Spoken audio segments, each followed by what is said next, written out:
And it's been difficult because, there was some physician resistance in terms of doing the medication because they had some concerns about doing the inductions. And so we've identified providers that can be champions and do the inductions, and other providers will do the maintenance. And also because when someone comes in who's in withdrawal, they may have low frustration tolerance, they're not feeling well, so we needed to do some training with front desk staff and some other providers in the organization. And also think about space, because if you're doing inductions in a primary care setting, you're taking up an exam room potentially for a significant period of time, which is problematic for a lot of organizations, that you don't necessarily want someone going through what I think is a very personal experience in a withdrawal in a waiting room either. So you have to kind of think some of this out logistically.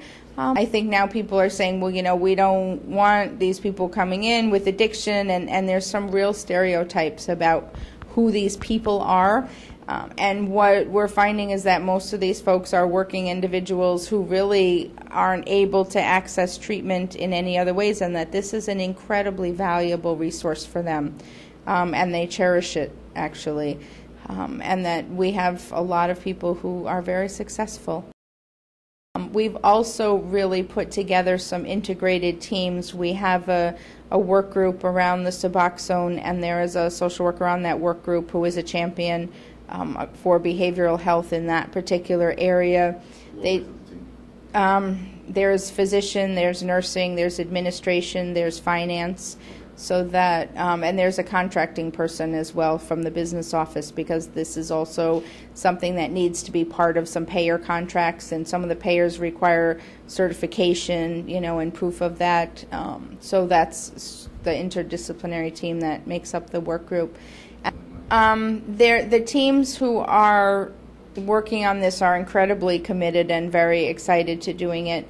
There is some provider pushback. It's just like with anything new in an organization, regardless of what it is. The EMR is already built. There's what they call a smart set, and what it does is it actually lists out, you can pick which template for a note you'd like to put in. The billing codes are there. So what it does is it guides you through the entire visit process, and you can pick the pieces that would probably apply to a Suboxone visit, and that is really helpful for providers. So we've built that around most visits, for a depression care visit, for an HIV visit, for a well child visit, and what that does is really guide the provider through, and then also make sure that we cover all of our bases.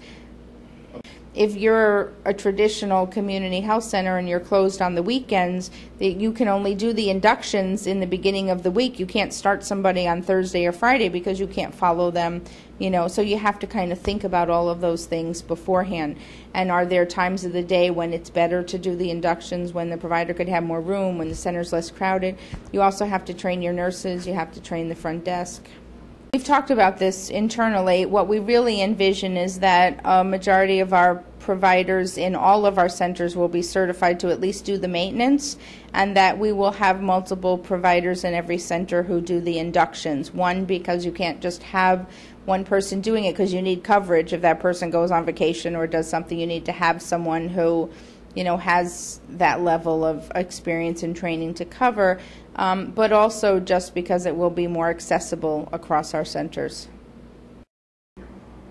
Well, I think my number one advice is to consider a comprehensive treatment.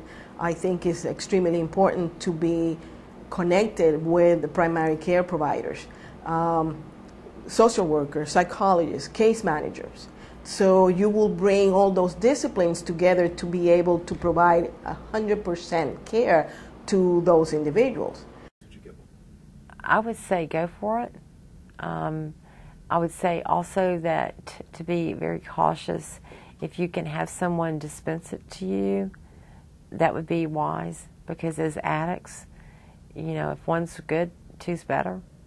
And I wouldn't want anyone to make that mistake. That I did that initially, and it was just a waste. It's a waste of money. It's expensive medication. My insurance covers it, thank God. But that behavior was still there, and that was early on. So I would say to anybody, to any opiate addict, to give it a chance. To give it a chance.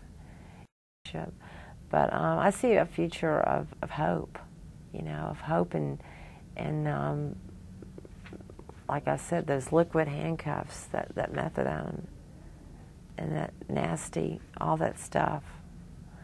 I see that broke, and and I'm breaking the cycle to my granddaughter.